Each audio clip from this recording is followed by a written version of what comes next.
Hey everybody, welcome back to Offshore Week here at Anglers. It's Rich again, and today I'm joined by two special guests. I got brothers Tony and Mike Freiji. So Tony and Mike, welcome to the show. Tony and Mike, we've known each other for quite a while. You guys have been in the offshore game for quite a while, running privately on your boat, and now you're going. You're turning into a charter, which is pretty cool. It's exciting to see.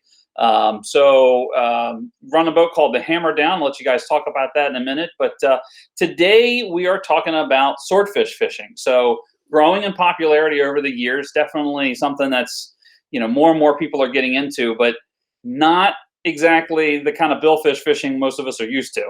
A little different game to this. So we're going to go over some of the tips, tricks, tactics, techniques, all that stuff that's involved with daytime sorting. We'll talk a little bit about the nighttime game, but I think most of us are looking to do the daytime stuff. So again, guys, welcome to the show, and let's tell us a little about yourself, your boat, what you guys do. Sure, I guess I'll go first. Thank you for having us, Rich. This is Tony Freiji. This is Mike and my brother Mike. We've been fishing offshore on our own. We started out, as kids in the charter game, going on charter boats. Kind of made the switch independently to running our own gig offshore privately with our, family and friends. About 12 or 13 years ago, got in with our old center console, a Boston whaler, and in 2016 we bought a bigger Boston whaler, a 315 Conquest. Have been doing, had that boat for now 5 or 6 years. And, we're lucky enough that, our parents, our father's super into it, always supported us and loved going out with us. And over the years, he didn't really know much about offshore fishing. We kind of taught ourselves with what we learned in the charter game, going as kids, and just honestly from trial and error. And, he and I working together to figure things out. So pretty cool to be in this spot after many years of, what we've gone through, ups and downs and so on and so forth. And, thank you for having us too, as well, to talk a little bit about daytime, which is kind of our more recent discovery too. So that's a little bit about me. I'll let Mike kind of. On Tony's note, it's been a lot of fun. Learned a lot throughout the years, and each year learning more and more. And daytime sword fishing has kind of been the new fire. It's a lot of fun. It's a lot of trial and error. It's definitely a difficult game. It's not your everyday set the trolling spread, kind of go out. It's a lot of intricate process to having success, and it's something that we've definitely put a lot of trial and error forth and became successful over the past 2 years, and still learning more and more each year. Yeah, very cool. It's always great to see guys living the dream. You guys started out in a small boat, you worked your way up, and now you guys are doing the whole charter thing. So that's exciting. We're talking about swordfish. As we've mentioned, not exactly the same tactics that we would go after. We're not trolling for these guys. We're deep bottom fishing. We're using pretty big reels, lots of line. We're using specialized leaders and rigs. We're going to go over all of that stuff. Let's start with kind of tackle. Let's talk about rods and reels, kind of the meat and potatoes. So when you guys are heading out, what kind of hard goods are you using, rod and reel wise? Sure. Do you want me to take that one? Yeah. Okay. Yeah. So there's many options, right? And before we get into some of what we do, I think it's important to caveat that there are many ways, like in anything with fishing, or even other things in life, like many ways to skin the cat, as they say. This is what we'll talk about today. Is kind of just our way of adapting it over the last couple of years. Someone else could tell you something completely different about how we do things, but this is kind of the way that has worked best for us. And kind of where we're at now. So I guess I'll start with the reels. So Mike will kind of be the little bit of the model here. We kind of started out, honestly, as we have a budget here with the hand crank, which that is a Shimano Tiagra 80. They also make, and I don't have it, unfortunately, they make a drill attachment called a reel cranky for that. So that gives you kind of the electric checking the bait if there's you finish your drift and there's no bite. So that's more of the manual kind of beast to man type of way to do it, and honestly works really well as an option. Definitely very cost effective, but obviously a lot of work too. If you're You're not easy to crank 1,200 feet over and over again. Yeah, and he can talk more about that because I usually leave that to him. I try to stay on the controls when that's happening. But so that's one option. The Tiagra 80 is what we use. Some guys like the Pen 70. That's kind of like small enough where it doesn't feel heavy in your hand if you're standing up on hand cranking a sword. Like I said, the Tiagra 80, the Pen 80 are all options. Wouldn't go heavier than 80 for the hand crank. What were you saying? You take the rod off? Or? Yeah. We can break it down. But that's generally kind of like the hand crank options. Some guys like the 50s too. Tiagra 50, Pen 50, any sort of 50 that of your desired brand. And basically 58 to 80 is what I would consider the range on the hand crank. And then before we get into the rod, there's also we have a few options too. So we run the hand crank as one of our options now. See if I can't show you this, but this is an LP SV 1200. So this is their kind of Mac Daddy at the moment, the variable speed one. It's an electric reel. Definitely a great option. The LPs are definitely a super reliable option for the sword fishing, really low maintenance. You have the option to change out the spools if you want to run different things or use the LP in different ways for pulling dredges or tile fishing. So definitely a Swiss Army knife as far as what you can use the rod for, the reel for. Easy on the arm too. Yeah, trust the button. Then you have your auto options. So you can just crank it all in. You can start stop when you're fighting the sword. So definitely an awesome option as far as reels go. And then another reel that we use, which is an electric version, is the Hooker Electric. So this is a Tiagra 80 with the Hooker Electric detachable, kind of like the best of both worlds in terms of sword reels. So you have your electric motor, which can you can fight the fish with, or just check the bait if they're you finish your drift and there's no bite. You're just bringing the bait back up. And then there's also the option to switch to hand crank, which is really nice because, if you kind of want to keep the sport, but then have the electric option, this is also a great way to go. We found too, around the boat, the swords are definitely, wary of boats. They charge the boat, so it gives you that mobility. You're not plugged into the boat with the cord. So that's definitely been something we've learned over the years. Just having that, mobility definitely helps and goes a long way too. And they make the Hooker, they make a few different options in various reel sizes. This one happens to be, they have some that are fixed to the reel. This one happens to be a detachable version. So, in the event that you hook the fish and you're tight and you want to just switch purely to hand crank, this thing comes off with just a few pops of these pins here. And you just are, purely like we talked about with the hand crank option, man to beast type of deal. So another great option, like I said, we kind of run all three. They all have their pros and cons, with what we discussed and different levels of reliability. In terms of the LP, I would say probably being the best in terms of reliability, and the LP having the dynamic aspect to it too. So really, they all fit the bill. We use all three. They all have their place, and that's kind of where it's up to you as far as where you're at, how much you want to hand crank, how much you care about being, keeping the sport into it, as folks would say. And what your budget will allow too. So we kind of built our way up to this and like all three for various reasons. And that's why all three have a place on our boat. Nice. All right. So let's go over to the rods. So what kind of rods are we typically using with these reels? Yeah. So, do you want to speak? No. Okay. So the rods, there's a lot of options. A lot of different companies build sword rods, if you will. They're all the major kind of blank builders like Calstar, Seeker, Blackfin, et cetera, all have various sword rods that you can use. We personally use a Jigging World blank for our setup. Our rod builder, if I may plug him, is JPR Rods. But up and down the East Coast, there's many rod builders that we would recommend.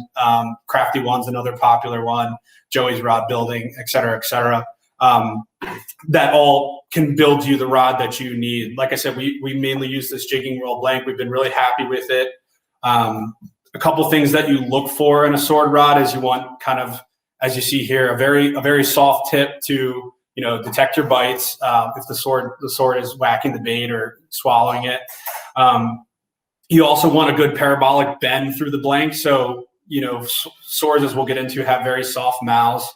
So you want a nice parabolic bend. You don't want kind of like a broomstick type of rod where you're really putting a lot of force on that hook to bring the fish in. A light parabolic blank that can still have the backbone to lift up to a 400 or 500 pound sword is what we've found to be the best. And you'll see this orange here, this neon orange is real helpful for detecting the bites. It kind of gives someone like he's the pro at hooking the fish, especially when we're fishing the down rod, which is the rod on the bottom. Yeah, with that, with the tape at the top, the biggest thing is you're staring at that rod tip for hours upon hours, looking for just a slight change in the rhythm. So it really allows you to have easy on the eyes when you have the horizon, the ocean behind you, or out in front of you, looking at that hours and hours. It becomes easier to detect those small changes in the rhythm, seeing the bites, and being able to predict what the fish has, if it's swimming at back around, if it's staying on the bait. So yeah, it allows you to. Okay. Yeah, and then a lot of the rod builders, like I said, most of the game is really in the custom rod build business as far as getting exactly what you need for swords. If you could, you'll see they have this Winthrop tip. That's a really great tip for the sword rods because Winthrop has a technology where it basically doesn't allow the braid to skip over the guide. So that's really crucial in terms of, you're fishing with braid in this game.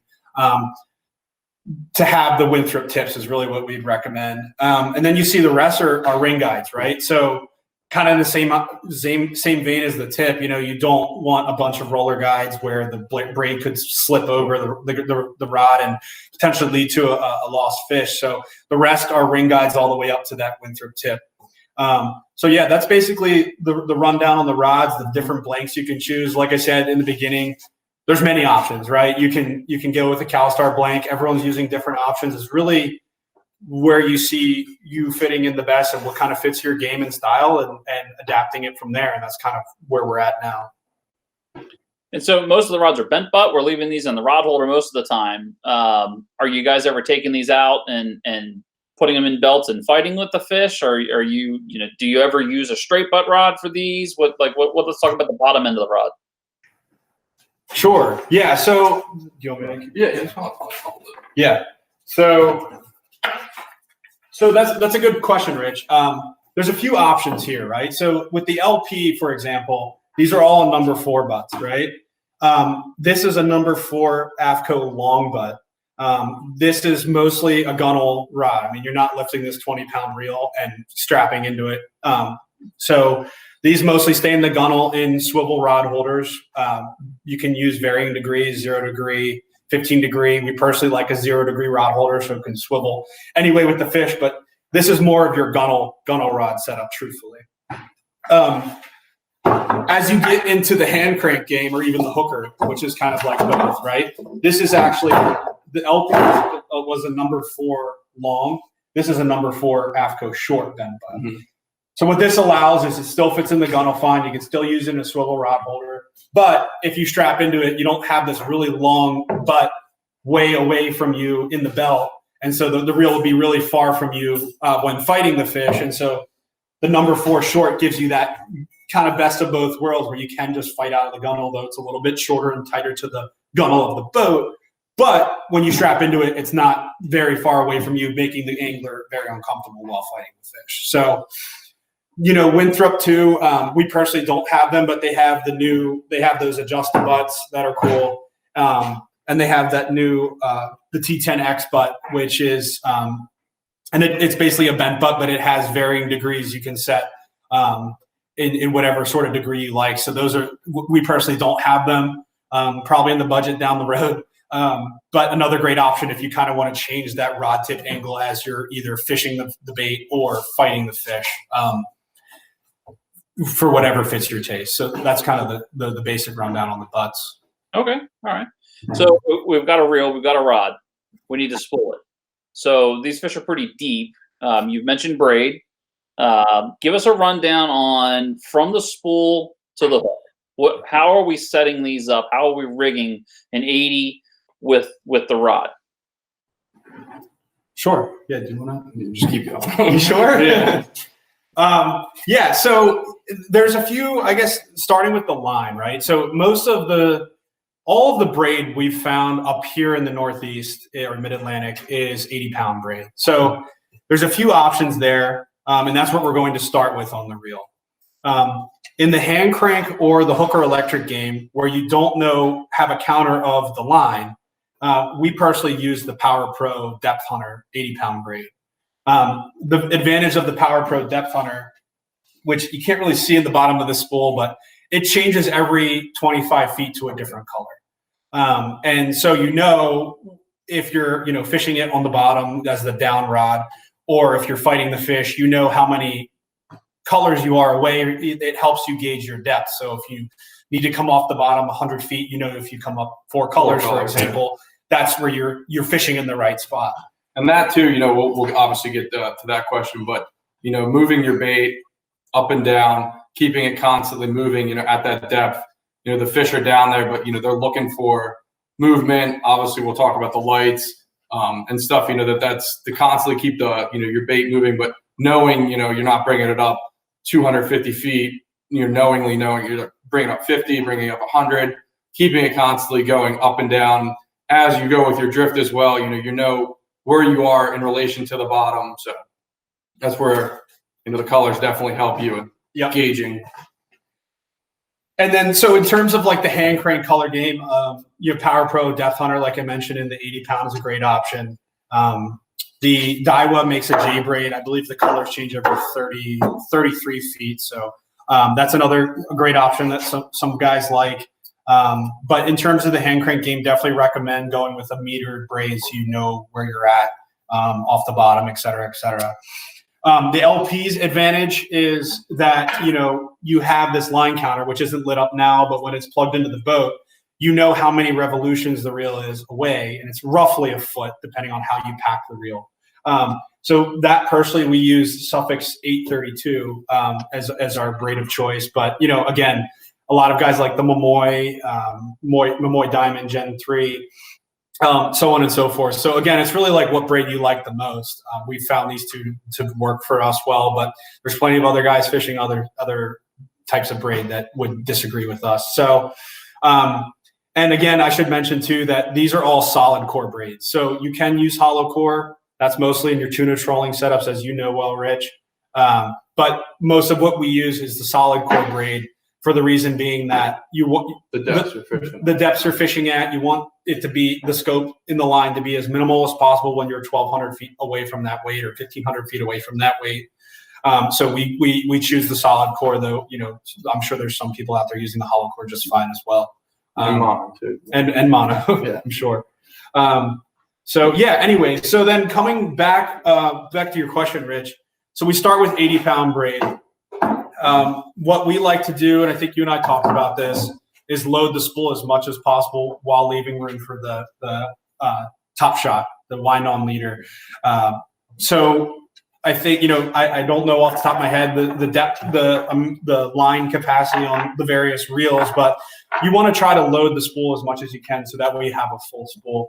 The reason being that when you're hand cranking or fighting with the LP, the more packed that rod or that reel is, the larger the diameter of the spool. And what that allows is, as you do your revolutions, whether it's the LP or the hand crank, with that spool completely filled out, you're actually gaining more line per crank or per revolution in the LP, so that way you're getting line back quicker. So that's another important point I would make on the braid aspect. Get to the leader. Yes. So yeah, like I said, starting with the braid, we load the spool with the braid as much as you can fit before you get to your wind-on leader. And the wind-on leader, what you'll have at the end of the braid is you'll do what? Do like a 50 turn Bimini usually. With braid, always like to, definitely more turns the better. I like 50. That's kind of, I usually tie the Biminis. That's my number that I like to get to. There's really, I'm sure 30, 40. It doesn't, there's no magic number, but 50 is, the peace of mind for us. So yep. So you'll have your 50 turn Bimini. Mike, like I said, usually ties those for us. and then you'll have your wind on leader. So there's a few options out there. I know anglers particularly stocks, the Momoy wind-ons. So we're using typically a 250-pound wind-on at various lengths. They usually come in 150 foot to start. There's a wider range and theories out there on how short or long you should have your wind-on, but you kind of can figure that out for yourself as far as how low you'd like to cut it. Some guys are doing 120, 150, 80, 70, whatever fits you best. It just depends on where you're fishing and how much current you have. So the less current you have, the shorter you can get away with. It just depends. Down in South Florida, they run them a little bit longer. Up here, we can get away with a little bit shorter. But some guys like a little bit more cushion in their wind-on leader. Some guys don't. So that's where it kind of is up to whatever suits you best. So like I said, those are typically 250-pound in test. It starts at 150 feet. The wind-on leaders will come, and I don't know if I have them here. Right there. While you're looking for that, Mike, one question I had for you since you tied the Biminis, how large of a loop are you making with the Bimini? Are you doing like real short? Is it just enough to cover this to get this leader through? Like what do you, how big of a Bimini am I tying? I'd say probably, 3 feet. That's kind of I'd say 3 to 2 feet is what I like for the loop. Okay. Really just doing a cat's paw connection to the wind on. So you could probably get away with a smaller loop, again, just what we've been doing, what's been working, 2 to 3 feet. And like I said, 50 turns. Yeah. So I did find a wind on leader. Probably should have had that queued up. And for those at home that don't know, a cat's paw is basically just a loop-to-loop connection, but it's done 3 times through. Very strong, very, very typical connection for loop-to-loop connections. Yeah. So this is a wind-on leader that we have. A lot of I know anglers particularly stocks the Momoy product, which is a great option. We particularly use a company called Blue Action Tackle. Is one of our go-tos. We have a great partnership with Doug, who owns Blue Action. Like his leaders a lot. The Momoy leaders are great too. Some guys like the Team 3 buoys, though we particularly use the Blue Action wind-ons. So you'll see here, this is kind of the start of the wind-on here, and you can kind of see that in the camera where you have your loop on the end of the wind-on leader. So this loop is where you're going to attach with your Bimini coming off the reel via a 3 hitch or whatever cat's paw. So you're going to feed the line through 3 times. You can look up what a cat's paw, how that is executed. But this loop is where you're going to have your three loop cat's paw to make that connection to your wind-on leader. And so the wind-on is what's you'll see a little wax loop here as we work our way from the reel to the actual bait itself.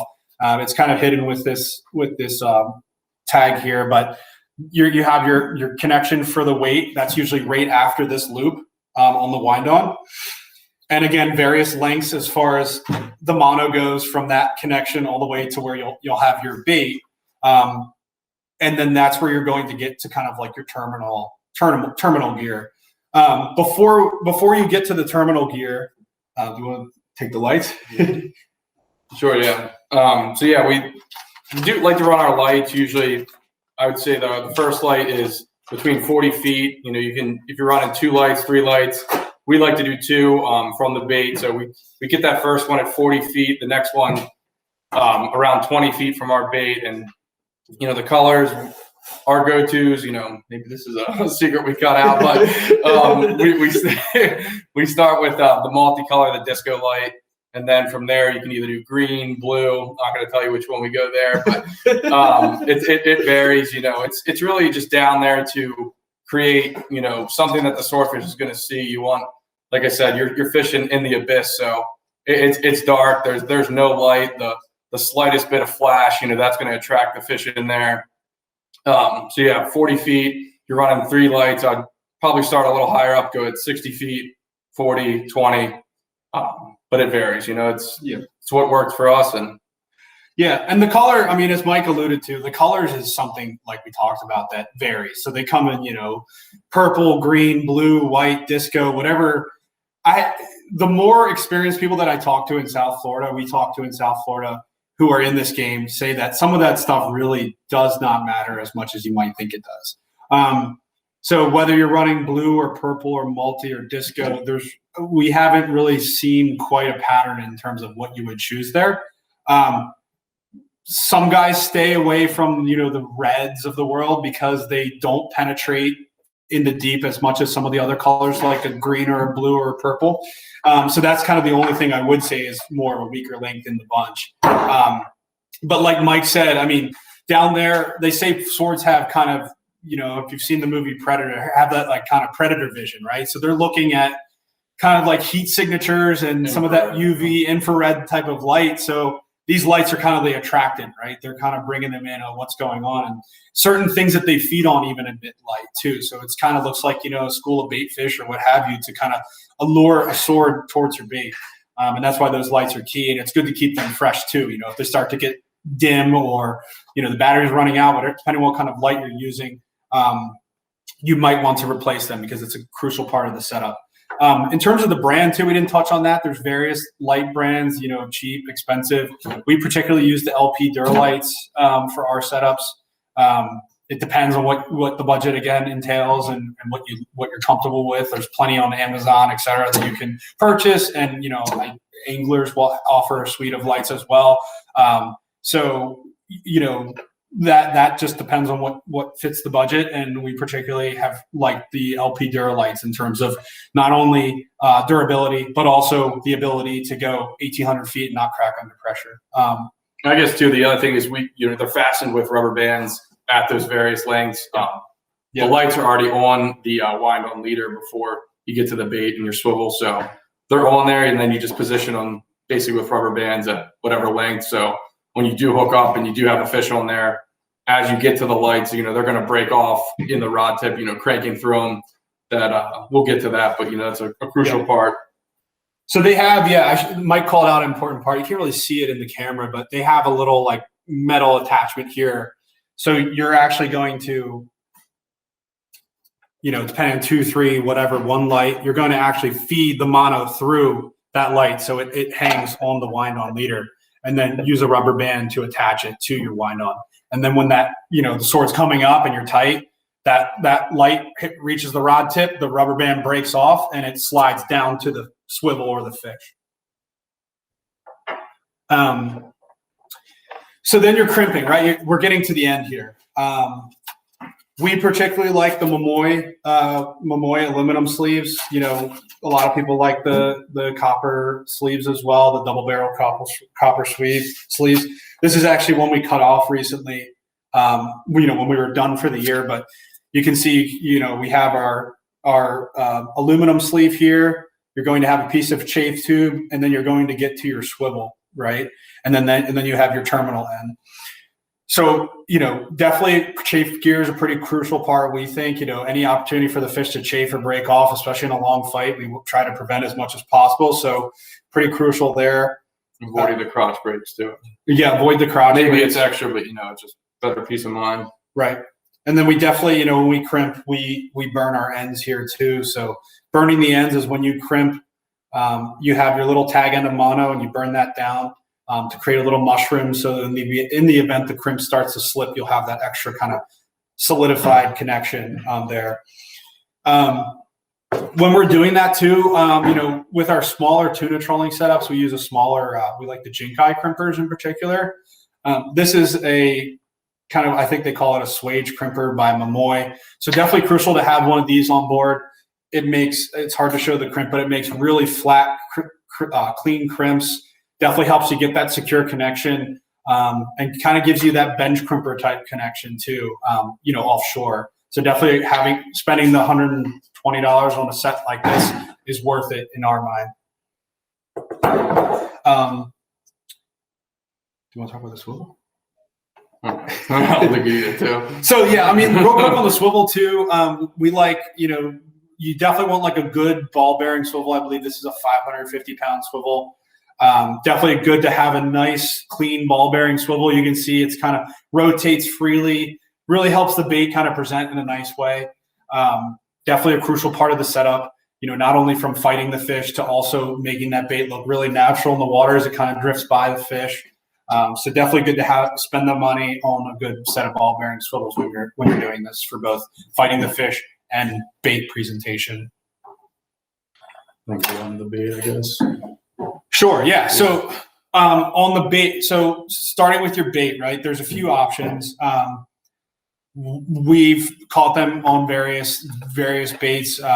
Eels, squid, various bellies. Dolphin bellies. Guys are using various tuna bellies, stuff like that. They all have their time and place. They all have their pros and cons too. Eels are obviously going to be more durable. Squid, they say, works well. I mean, it really just depends on what you can get a hold of, what you are good at sewing up, and what you think works best as you try it. Like, we've caught them on all those kinds of baits. There's also, I should have mentioned, the plastic baits. I know Hoagie has an eel kind of, snake mackerel looking eel that a lot of people like. So really too, from your ball bearing swivel, that leader that's going to connect to your bait, you really don't want to go, I would say, probably in excess of 6 feet on that, on that length, because this ball bearing swivel is not going to go through the tip of the rod. You don't want that fish 10, like a normal, wind on tuna leader. You don't want it 10, 15 feet away from you, or you're going to have a lot of difficulty, getting to, the end game on that fish. So keeping your length anywhere from 6 to 8 feet, I think, is definitely an important note. So. Absolutely. Yeah. So, I mean, and then, in terms of the leader and the hook too, like Mike said, 6 to 8 feet is good because, unless it's a small fish, we're harpooning all of these fish. I mean, especially some of the bigger ones, they can be real demons around the boat. And the goal is to really get harpooning as quickly as possible, and having that short length between you and the fish when you get to that swivel and all the lights are broken down to that swivel is a crucial part of this game. So definitely keeping that leader length 6 to 8 feet. There's no worry down in the abyss as far as can they see my swivel or anything like that. I mean, it's dark, right? They say that most of the line down there, frankly, looks like wire down there, or, not visible at all. So that's a few theories out there on that.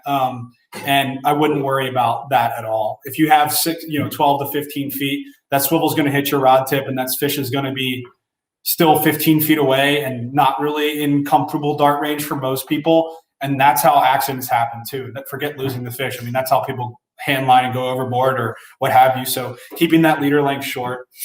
And then in terms of the actual leader type for that, there's various leaders out there. We try to stay around 300 pounds. Some guys are using smaller, some guys are using 400 pound. What was I going to say? Oh, the LP makes a great, leader in, large coil if you're going through a lot of baits. Momoy has some various options. The extra hard is a great option that we like. There's varying opinions on whether you like extra hard or a very soft and supple mono for your bait presentation. But, again, that's kind of up to what fits you best and what trial and error lands you on. But, there's any sort of, mono brand that is out there that is in that 200 to 400 pound range is where we like to stay. So, yeah. And then on the hook aspect, I mean, honestly, most guys stay around, between a 9.0 to a 12.0. Depends on the bait size. So if you have a larger bait, you want to make sure that hook has a good bite in the fish. It's not just barely sticking out of the bait. Mustads, 70, the tried and true 7691 is a great option. BMC has a great option in some of their hook lines. Some guys like the owner Joe Booz. It really again comes down to preference and what you like. We like to stick with the Mustad and the BMCs. We found those to be the best. And to clarify, Rich, too, these are all J hooks too. Some guys like the circle hooks. They say it hooks them better, especially when it's actually hooked up. But most of this is, 1,200 feet away, and you're trying to hook the fish that far away, and you want that, J hook to stab the fish, whether it's, in the side of the mouth or even outside the mouth or in the dorsal or in the tail. I mean, it happens like when they come rush the bait and try to eat it. So definitely recommend, unless you're fishing a tournament where you need circle hooks for dead real bait, to stick with the J hook. All right. So just to kind of recap, we've got our reel. We've got 80-pound main line, pretty much filling the reel. We've got a mono leader that's around 250 pound test, ranging anywhere from 150 feet down to 50 feet, 80 feet, somewhere in that range. We're ending that with a ball bearing swivel. We're putting about 6 to 8 feet of heavier lines, some like 300 pound, 250, 300 pound, somewhere in that range, extra hard or soft, it's up to you. And we're ending that with a nice big J hook or circle hook, like you said, in certain instances with your bait on there. So we've got our setup. We've talked about a tackle. We've talked about some baits. Let's talk about deployment. So again, we're not trolling. We're not just dropping this back to a certain wave or something like that. And it's not just as easy to just put the reel in a free spool and let it hit the bottom, because that's just not going to work in the depths that we're going into. Let's talk a little bit about deployment. Let's talk about we've gotten out there. We're ready to drop. Run us through a basic drop for swords. I'll let you take off. You're talking about sash weights? Well, yeah. So I mean, obviously, when you get to your spot, you kind of want to position yourself based on how the drift is going to be set up. If you you get to your spot and you're drifting south, you want to circle back, and basically you want to deploy your bait into the current. There's a couple ways to do it. Obviously, you have to get it down 1,200 feet, so it takes some time. You talking about sash weights or? Yeah. So I mean, you can Maybe start with the buoy rod. Yeah. If you're deploying a buoy rod, well, I guess I don't know. We didn't really talk about the buoy rod. Yeah, I mean, we can talk about it a little bit. Yeah. So like I said, you want to drop it into the current. You're trying to get it down 1,200 feet. You're stopping, I guess, like every 200 revolutions, because you're trying to get that bait down there, but you don't want to rush it. You don't want to get it down too fast, or you're going to wrap up your leader. Once you get to the spot, once you do hit bottom, you circle around. I don't want to explain it. Yeah. So you're on your spot, right? And you first, like Mike mentioned, you want to figure out where your current's coming. So when you're setting, the order that you set in typically is, and we didn't get into the buoy rod setup, but it's probably good to get into that now. So typically we're fishing 2 rods, right? You have your buoy rod and you have your down rod. What we typically start with is the buoy rod. So the buoy rod, real quick, is basically the same setup that we went through, Rich. But the only difference is that you'll have what's called a buoy wind on in your line way before in varying lengths away from your wind on leader setup that we went through. And what this allows you to do is fish a bait higher in the water column in the same spot while you're also fishing your down rod bait close to the bottom, or whatever varying depths you would want above the bottom. That is called the buoy rod for obvious reasons. So you have what's called a buoy. And the buoy has a long line clip here that you would attach to your wind on leader in the braid.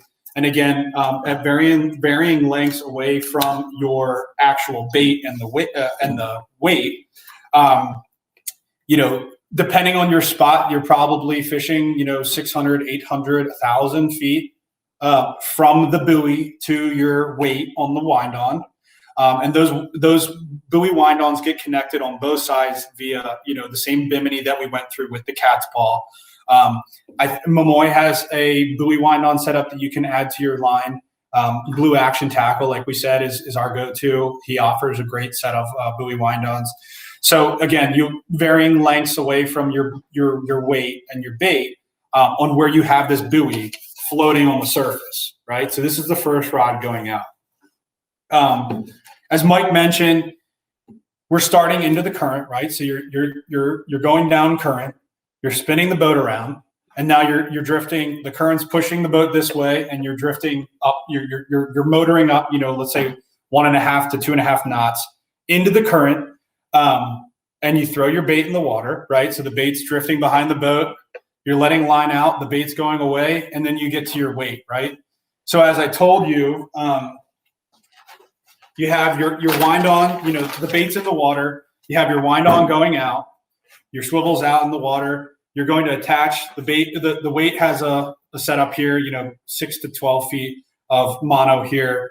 You have your long line clip attached to the wind on.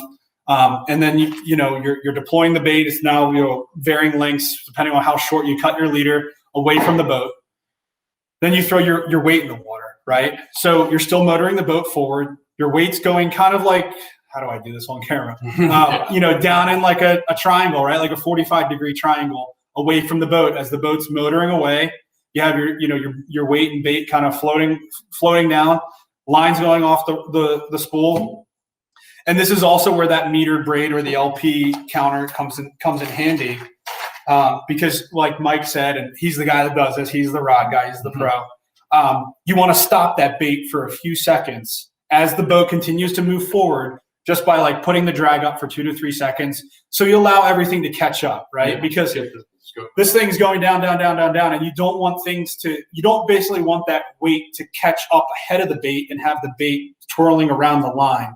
So what we've found is, every 250 feet, which again, you have your colors, or you can see the counter on the LP, or even, the hooker if you get the upgraded version, and you stop it for just 2 to 3 seconds, let everything catch up, boat's still moving forward. And then eventually on the buoy, you're going to hit that buoy wind on that we talked about, right? And that's where you're going to attach your buoy. You let it float away from the boat, boat's still moving forward, and you let the buoy float out there. Once you do that, this is where, there's varying ideas on how you can set your down rod, right? So some guys will either kind of circle back to the buoy and then start again with or you make a turn and start inside of the buoy to deploy the same exact way, but you're not attaching your buoy. And you're going down, stopping every 250 feet until you hit the weight on the bottom. And then you're coming up, you're letting everything settle down for just a second or two, and then you're bringing that weight, 150 feet, 200 feet. Yeah, 100 to 200 feet, depending on where you're fishing or what you feel comfortable with in the spot, to then fish that down rod bait. Other guys, they'll try different things on the hook, which we like to do as well. Anything heavy that you can hook around the hook that will also fall off once that hook hits the bottom. And that's kind of like the direct drop method. There's varying ways to do that. Some guys use, other lead or, a brick or window weights or whatever you can get your hands on. Yeah. Just rebar. Yeah. Like anything that you can attach that will just fall off the hook easily. And so what that is you set your buoy the exact same way that we went through. You're kind of in this way, you're kind of like circling back and catching up to your buoy. So it's kind of just behind the boat, let's say 100 yards. And then you're just direct dropping this. So this is your lines in free spool, and Mike's the real pro at this. You're hooking your direct drop on the hook of your bait. You're letting it out real slowly because now you have weight kind of pulling down and, you're in heavy current or whatever. So you're letting it out real slowly until you get to your stick lead, which is, to your loop. And then you're putting your stick lead on. And then in a very tedious fashion, which is why this is, I guess, more of an advanced method, is you're trying to let that weight on the hook and the stick lead go at the same time. And then your reel's in free spool. And this is just flying down to the bottom. You have your two weights kind of going down like this. The first one hits. And then typically, as the boat's moving forward or, stopped and the current's pulling you, the one goes behind it. And then like Mike said, reel up 100 to 200 feet, whatever you see fit. And that one on the hook pops off, and then now you're fishing, right? So you have your bait, I guess, getting on camera, bait swimming here and your stick lead here. So those are kind of the main two methods. I mean, guys come up with crazy stuff. What we've found is, both have their merits, both work well. The direct drop method, you're not going to get, you have no shot at hooking a fish really on the way down. Or it's going to hook the fish with the weight still attached, so it's likely you probably won't get that fish.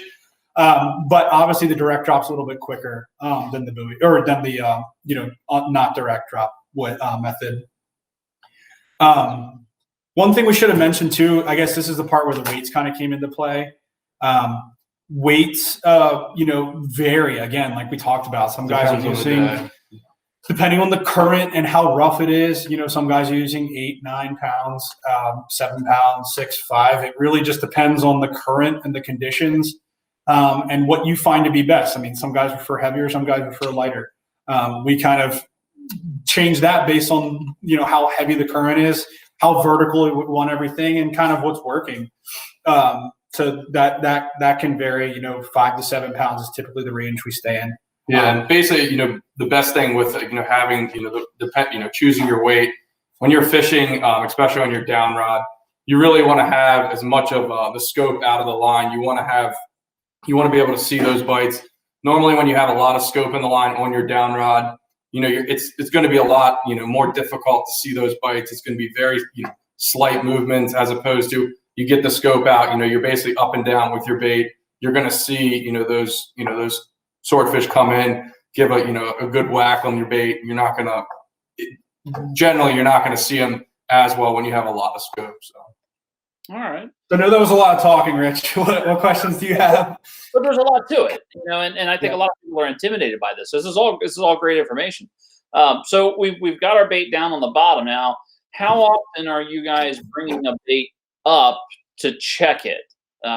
Just to make sure things look good. Are you waiting for something to happen to the rod, like we think we got swiped at, or do you have like a time frame? When we're trolling, every so often we pull the baits in, just check them, make sure they look good, replace them, that kind of stuff. So how often are you doing that with this? It depends. If you get you feel good with the spot you're working, it's on. Obviously having your bait down there is going to get you more bites, getting be able to have more attempts at catching fish. You don't want to be checking it every 15 to 20 minutes. Depends. If you're getting a lot of bites, depends on the bait you're using as well. If the swordfish is down there, beating your bait up, for a steady 5 minutes, and things kind of cool off, and generally it depends, but you probably want to check it just to be sure. But I'd say keeping your bait down there is the biggest thing. You want to be fishing. You don't want to constantly be checking. It's obviously, as you heard, it's a lot of time into setting. You only get generally between 7 to 8 drops. Each trip, I'd say, in a given day. Yep. So checking your bait is obviously costs time, but fishing it as best as as long as you can is going to be key. And in regards to moving the bait, I think that's like I said, Tony was saying, I do spend a lot of time on the rod watching the tip and moving the bait constantly. I've as we've progressed, as we've evolved our game with it, it's crucial to constantly keep it moving. A big key in that is, you have your lights, but the big thing is the weight. The swordfish are down there in the abyss, and, every time you drop that weight, you constantly hear, on the ocean floor where it's relatively quiet, and they constantly keep hearing that, the weight banging on the bottom. It's, they're going to hear that first, then they're going to see your lights, and then they're going to see your bait. So, constantly moving it, constantly checking bottom, as we like to call it, it's crucial. And it's a lot of people want to go out there and just set the bait out and hope that the swordfish come in, but I think a lot of it comes from moving your bait, keeping it active, keeping it moving, different water columns. A lot of times the swords, they could be at 250, 300, and if you're keeping your bait at 100 feet, 75 feet off the bottom, you could be missing those opportunities. So yeah. So describe moving the bait for me. Are you reeling up some and then dropping it back down in free spool? Are you doing any jigging with the rod? I mean, the rod's usually in the rod holder. So how much movement are you doing? How little movement do you need? Can you kind of explain that a little bit? So it again, it depends. I mean, I like to, if I'm constantly moving it 25 feet, 50 feet, drop it down 25 feet. It varies. Sometimes come up 150 feet, usually when you first hit bottom, just to give you some play with, really bottom. It kind of works with you and against you. Is if you bring it up 150, you drop it down back 150, you have to bring it back up, obviously, So you can bring it up 50, but then, if you're trying to drop it back down, you have a small window before you hit bottom again. And there's nothing wrong with hitting bottom multiple times, but when it comes to hooking your fish, a lot of times, if you're trying to hook them while they're still biting the bait to set the hook, it varies, but constantly keeping it moving, I guess, is the biggest thing. And it depends. Like I said, you want to check all those water columns, 250, 300 feet, you obviously have to come up that length. So it all depends, but. Yeah, and that's where, like we said in the beginning of the video, it varies, right? Everything varies, especially with moving your bait, up, down, fast, slow. We've gotten bit in various ways, dropping to the bottom, coming up slowly, coming up fast. It just depends on what happens that day, frankly, without, in the most honest way I can say it. That is where a little bit of the advantages with the electrics come into play. We talked about the variable speed LP. We talked about the hooker, which is also variable speed. With your hand crank, you're a little bit limited on what the angler's capable of doing. How fast or how slow they can crank, so on and so forth. This electric reels allow you to kind of control the speed if you're coming up. It also makes it obviously a lot easier to move it up and down, to keep that bait active, keep that weight making that noise on the bottom, to help get you bit. And that's really where it just comes down to what the sword wants. I mean, there's really nothing more to it. But the key takeaway is moving the bait, getting that noise out of the weight on the bottom, keeping that bait looking natural, so on and so forth. And when you do get the bite, I guess I should say is, you're teasing that fish. You want to, your swordfish most times, they're not going to come in and just down the hatch. Sometimes the bigger fish will, sometimes, the small fish will. It really varies, but you want to have that ability to, tease them, bring it up, drop it down. They're responsive predators, or they want to see like that bait, get them excited. They want to have it look alive too. Something that they're trying to, came down into their den and they're trying to eat it. So. All right. Cool. So we've got our bait on the bottom. Mike, I'm going to lean on you for this one because you're the expert. He definitely is. We're watching that rod. What are we looking for? How subtle is the movements with the rod tip? So how do I know that there's a fish on the bait? So I mean, obviously, when you're dropping, a 5-pound lead down, your rod tip, after you bring it up, 150 feet, you're going to have, that constant, with the rocking of the boat, it's going to be in a good rhythm. And as you watch this rhythm, you kind of have to adjust your eyes to it because it could change all of a sudden. A sword comes in and you see a slight tap, that's a bite. It also depends, the sword could come in, like I said, go right down the hatch and, you start seeing that rocking, and then the tip just gets, I guess you would say, it slacks. That's called a slack bite. That's an exciting one because they have that bait in their mouth. They're swimming up to the surface. In our experience, that's usually a big fish or bigger fish. They're coming to the top after they do, inhale the bait. The weight is, pulled off the line. So, like you said, it's slack. And other times, smaller fish we've seen is you're gonna see a lot of bites, and you can't get excited. I know, doing this over the past couple of years, buddies on board, they see that, first whack, and then it happens again. You get excited, but you can't just immediately start cranking and set that hook. You really, like I said, you want to tease the fish, drop it back down, bring it up slightly, get them excited, and really, like I said, it's that constant rhythm. You're looking for ever so slightly little taps in the rod. The good bites, get the slack bites. Usually the weight has hooked them at that point because they're coming up. The weight's pulling back down. So at that point, the fish is hooked whichever way, it's coming up. So the weight is pulling down. It's going to set the hook wherever the hook is. You talk about just them crushing it, the big one. Yeah, what just immediately going tight. Yeah, and then a lot of times, like I said, you're fishing down in the abyss. 1,000 feet. Sometimes even shallower. It depends. 1,500 feet.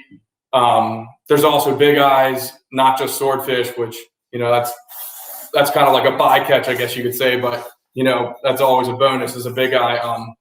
But even too in swords, you'll constantly see that rod tip going, and then you'll just start seeing the rod really load up without you doing anything, not teasing them, and that's a good sign too. That means that the fish is taking it. It's usually swimming away from the boat, or swimming, depending on the depth you're at, swimming back down to the bottom, or it's it's a big eye. Usually, the big eyes just come in and they just inhale the bait, and they're immediately digging the rod down.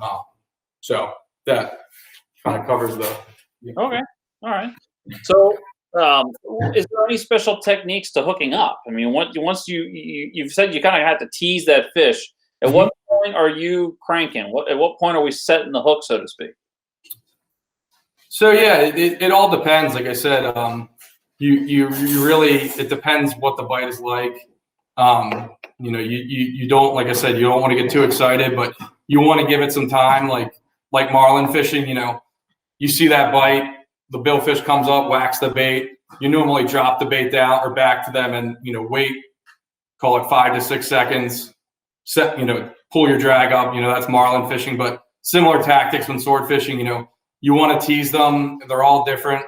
You kind of have to it's a judgment call, Rich. It's not it's never the same thing over and over again, but you want to give it time. And then when you do, get that, you feel the fish, you're confident, the fish is there, the fish has the bait, drill, you want to drive the hook home. You really want to bump the drag up 30 pounds, 10 seconds, whether you're cranking, whether you're using LP, really, drive that hook home. And after you feel that the fish is hooked, pull and drag or whatever, back your drag down. And okay.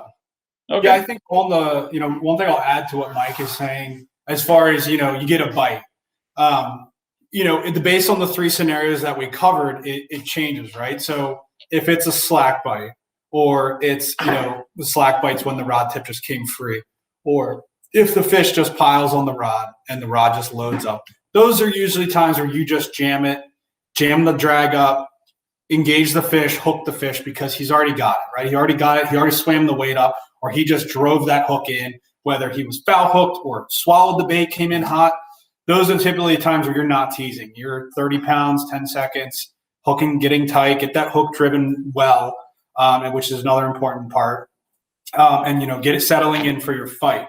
As far as teasing the fish, will you just get like a whack or whatever? Again, as Mike was saying, it really depends. I mean, we know very good guys, some of our buddies that are always coming up when you get a bite, or always going down when you get a bite. And it just depends on, what the scenario is. And it's important here to think about what conceptually are you actually doing for the fish when that happens. So if you're going down, you're mimicking obviously a bait, falling down, the sword killed it, he's eating it, right? When you're coming up, you're mimicking, the bait just got hit, it's trying to swim away, get away. Both have their merits, you know what I mean? So the sword might prefer, something kind of, I'm not going to let that thing get away. You're coming up with it and I'm going to go pile drive it. You know what I mean? I'm going to swallow it on the next bite. Or, I know I killed that bait. I'm going to circle back around. It's falling. I'm going to engulf it. And that's where, again, in the most honest way we can say it, it depends. And very talented guys are doing polar opposites of each other and having success. Yeah, it's very, it's a frustrating fishery. People do say it's, you could do everything right, like we just explained, and the fish could not be there. The jaws of the swordfish, they're very soft, and you could hook them, and the hook pulls right out. So you can't beat yourself up if it doesn't work. The first time, as we mentioned before, they're predator fish. They're going to constantly be on the hunt. Even if you do miss that bite the first time and you try to drive it home, drop it back down if you're not seeing the rod load and come tight right away. They're 9 times out of 10 they're still down there. They're still excited. Like I said, they'll sometimes follow your bait for a mile or so, even 10 minutes, constantly whacking at it. So you can't ever it's all a judgment call, but every bite is different, and with those scenarios we covered. So gotcha. So let's talk about the fight. We've got them hooked. What tactics do you use between hand cranking or with the electric reel? What tactics are you using to actually fight the fish? Kind of from the angler's perspective. If I'm on the rod, how much pressure am I putting? Obviously, if they're pulling drag, let them run. But they have soft mouths. So what's the threshold? How far can I push it? Give or take. Yeah, I guess I'll go with this one. It's really just it's anywhere between 18 to 20 pounds of drag. You just want to keep I would say the tip, the fish tight. You don't want to ever really be dogging them, putting a lot of pressure on them. The biggest thing in the fight too, obviously you're fishing that depth, you're fighting the weight, majority of the time until you can get the weight off. Usually on the bigger fish, they come, or any sword really, they're all different. They come up, they're not trying to fight the weight. They have the weight pulling down on them. So you want to get that weight off. And then even still 18 to 20 pounds of drag, you don't want to put too much heat on them.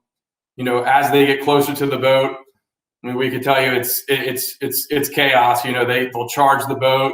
They want to get under the boat because they see the shade of the boat. They also see the boat as, another predator, and, they're just, pissed off at that point too, because, they're coming out from the cold water they're in all the way to the top, where it's generally warmer. It's definitely, chaotic. They're all different, but you just kind of, it all depends, but you definitely want to just keep constant pressure, don't overdo it. If you're fighting a demon sometimes, everyone wants to just drive that, put the drag up to 30 pounds and, just horse them in. And sometimes it works, you can't say it doesn't, because, we know plenty of buddies that have done that and have great success. So, yeah. Yeah. So, I mean, to build on that, again, as we've been saying, like, it really depends, right? We personally have found, after you do your 30 pounds to drive the hook for 10 seconds, we've personally found that the 15 to 20 pound range is where we like to stay. There's plenty of guys out there putting way more pressure than that. They say swords mouths, are obviously soft and stuff like that. There's guys going, double what we're doing and landing fish way quicker. Our personal preference is, if it takes 15 to 20 pounds and we fight them for 4.5, 7 hours like we have before, we'd rather do that and have a better shot at getting the fish than, hook the fish of a lifetime. And because we put too much pressure, we just pull the hook. That's our personal way. There's plenty of really good guys in Maryland and Jersey that do the polar opposite and catch them a lot quicker. So it really just depends. But personally, between us two and our boat, we like to stay between that 15 to 20 pound, and particularly kind of like the 18 to 20 pound range. We found that to be the most effective. One other thing I'll add to is, when the fish is taking line, similar to how you do in tuna trolling, you're not cranking, you don't want the LP or the hooker, if you have electric reels, just sitting there on auto running while the fish is dumping line. Try to stop those reels, let the fish take the drag, get it back when you can get it back. Don't be putting a lot of cranking pressure on the fish when it's going away, and to help prevent the hook from coming out. Also in the fight too, I guess we could talk a little bit more. This is kind of getting to the end there, but the swords like to jump. So you'll see the line scope up and come out of the sword come out of the water. Just try to keep pressure on it. Especially if the weight's still on there, the weight's kind of keeping that pressure for you. Try not to pull on it too much when that's happening. So that we don't pull the hook out when it does an aerial jump and, spins that hook left and right. So some other things to keep in mind, I guess, before we get to the end here.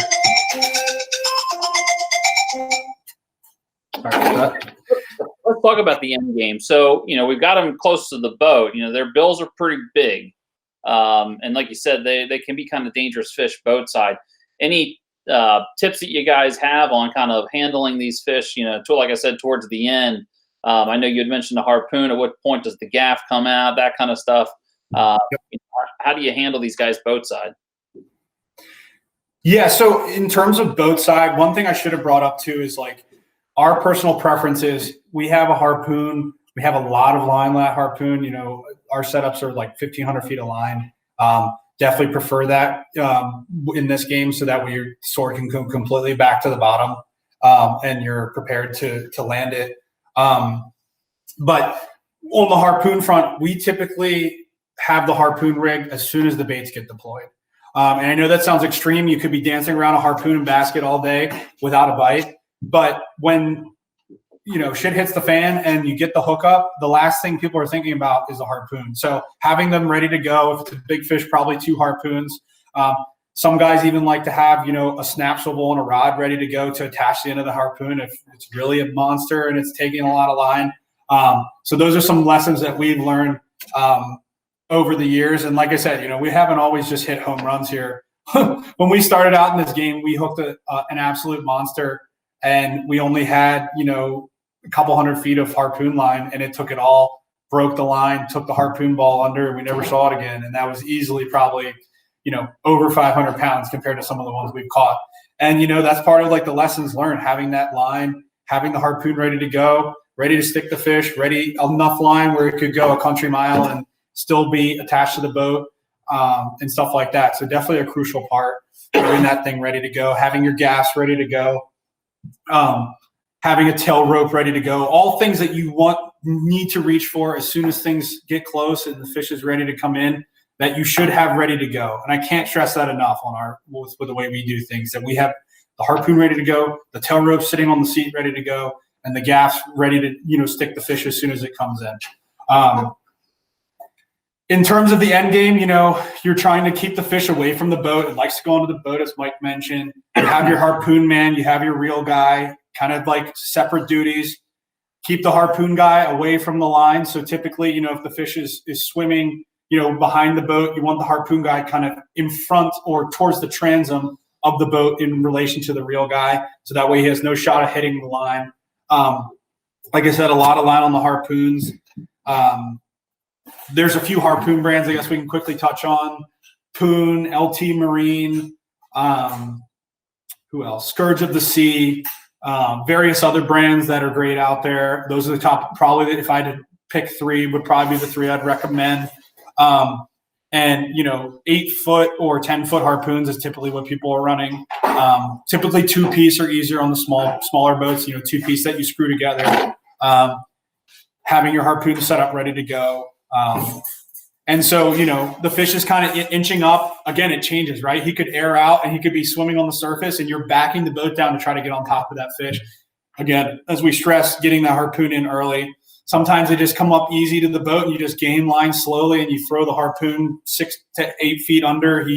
Mike usually takes care of that, and stick that fish. And sometimes they take off. Sometimes they're just stone dead from that. And, if the fish takes off, again, like I said, let the reel do its thing, back the auto, no electric auto while the reel's dumping, let him do his thing, let the harpoon line go out, make sure it's clear on the deck and easily thrown. And, the line can easily shoot out of the basket into the water.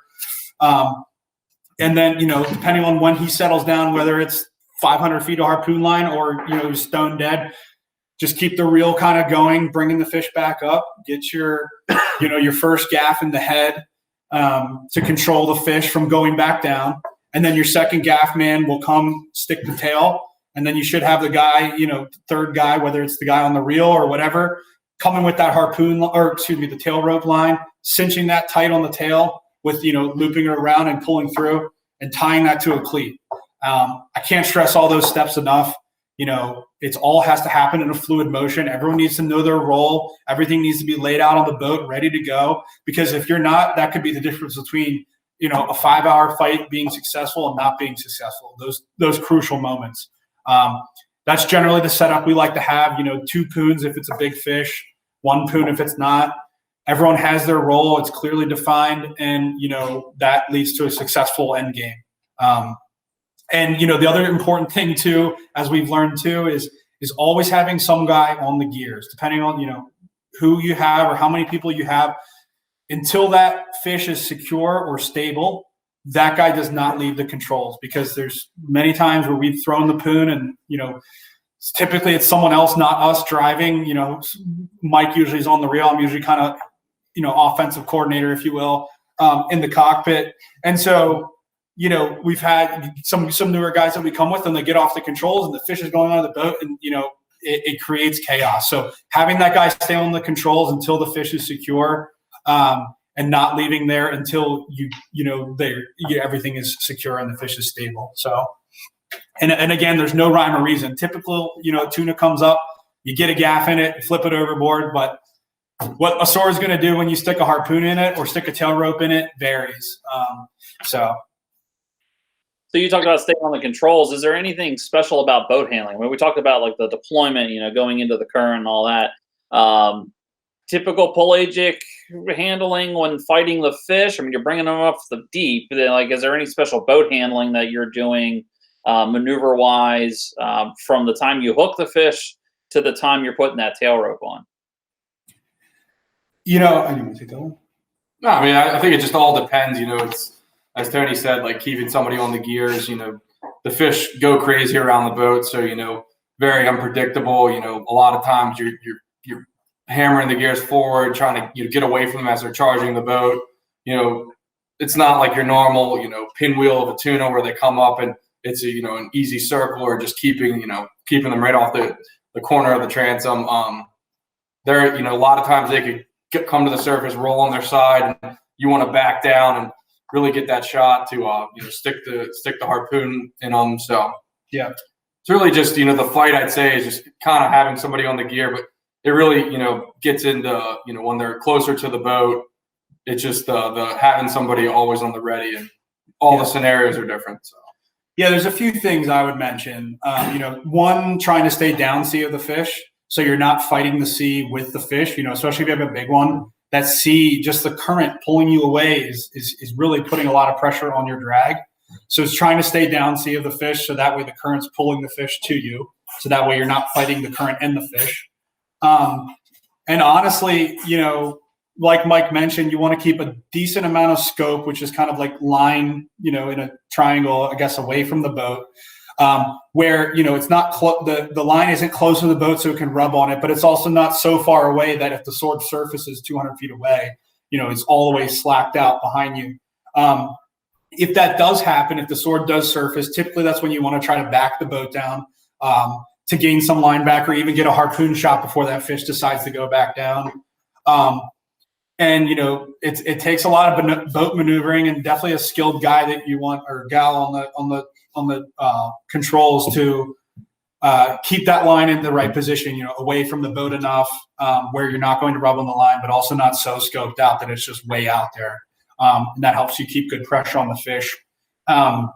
And a lot of times, especially in the long fights, the boat is literally doing circles around the line. He can tell you that you get dizzy, especially with some of our longer 5-7 hour fights. We're literally doing donuts around the fish because it's just with the current and the fish pulling you, it just gets difficult.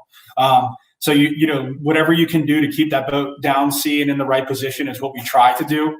But it never works out that way.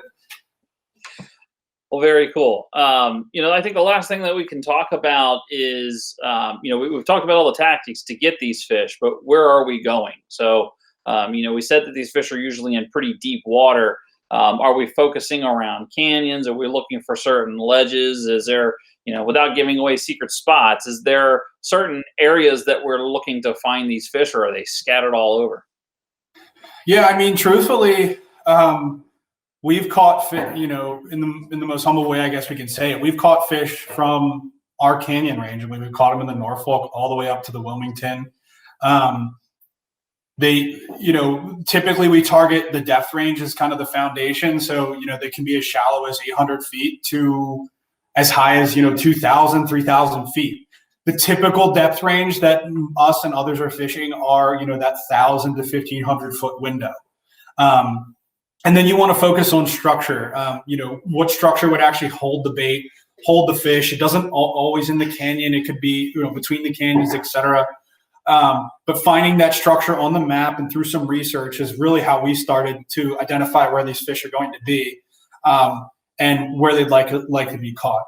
The other thing is too, swords are with the pelagic fish. So, obviously not inshore, but if you're catching yellowfins in the canyon or big eyes in the canyon, I'm sure the swordfish are down. They're just probably down 1,200 feet in the same spot. So something else to keep in mind as you work eddies or, water with the structure and stuff like that, can help you identify fish in those depth ranges. And then the only other thing I'd say, which is kind of like that Norfolk to Wilmington range, is where you find them in one spot, you can replicate that anywhere and find them in another spot. So if you happen to catch one in the Poor Man's or whatever it might be, chances are if you found that similar structure in the Wilmington or, in the Washington or whatever, Baltimore, you're probably going to have another shot at a swordfish if one is home in that spot. So replicating what has worked successfully is really crucial for spots as well in those depth ranges and in that same kind of structured format.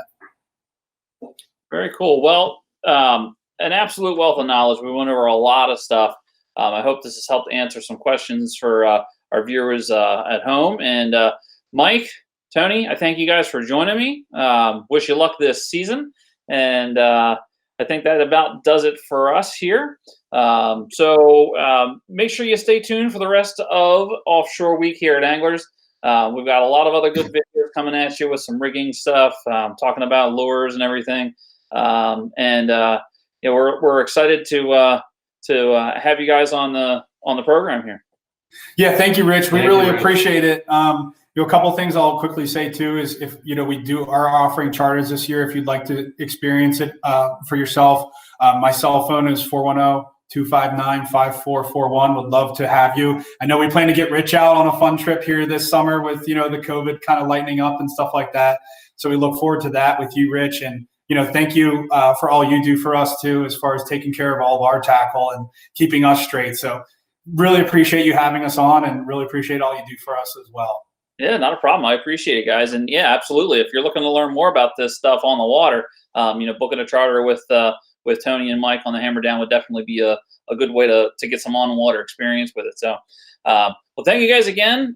Thank you guys for watching here at home, and we look forward to seeing you guys in the store next time. Good luck out there. Have fun.